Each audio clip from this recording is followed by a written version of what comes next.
Ready start.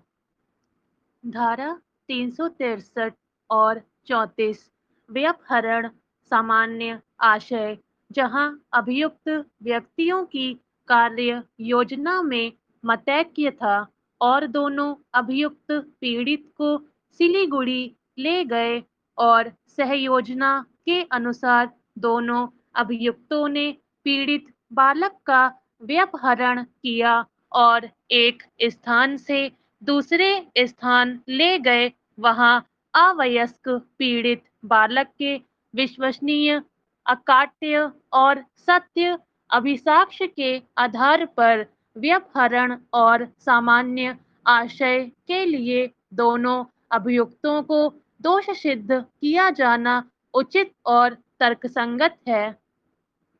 धारा 363 और 323 व्यपहरण और स्वैच्छिक उपहति, जहां अभियुक्त व्यक्तियों ने अभिकथित रूप से बालक का उसके विधिपूर्ण संरक्षता में से व्यपहरण किया और मामले के तथ्यों और परिस्थितियों से यह साबित होता है कि अभियुक्त व्यक्ति ने बालक को टैक्सी से एक स्थान से दूसरे स्थान ले गए और रास्ते में बालक को उपहति कारित किया। वहां अभियुक्त व्यपहरण और स्वैच्छिक उपहति कारित करने के दोषी होने के कारण दोष सिद्ध किए जाने के पात्र हैं।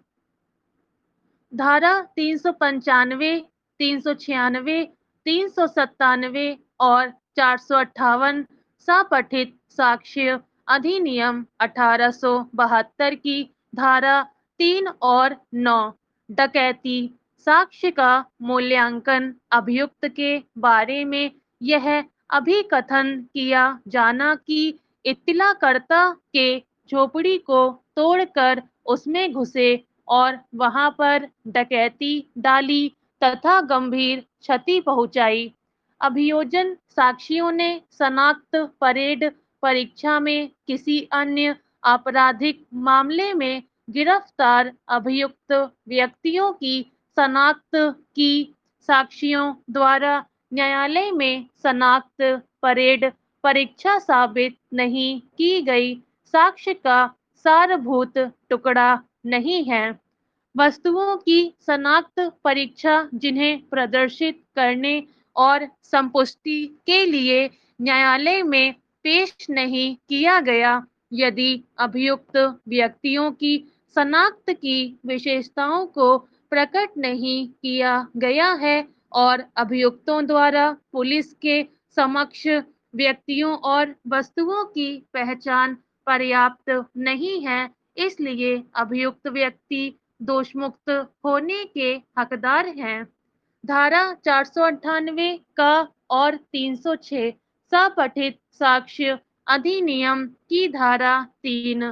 क्रूरता और आत्महत्या का दुष्प्रेरण सबूत, मृतका की विषपान से मृत्यु, पति द्वारा पत्नी पर उसके दुष्चरित होने का आरोप लगाया जाना, दुष्चरित होने के आरोप को लेकर आत्महत्या किए जाने का अभिकथन, पति द्वारा क्रूरता कारित किए जाने के साक्ष्य की पुष्टि अन्य किसी भी साक्ष्य से न होना, अभियुक्त के ममेरे भाई के साथ मृतका के अवैध संबंध होने की पुष्टि, अपीलार्थी द्वारा मृतका के साथ पहले दिन से लेकर जब वह वापस अपनी ससुराल आई थी उसके आत्महत्या करने वाले दिन तक अर्थात 4 वर्ष तक कोई भी यातनापूर्ण व्यवहार नहीं किया गया, अपितु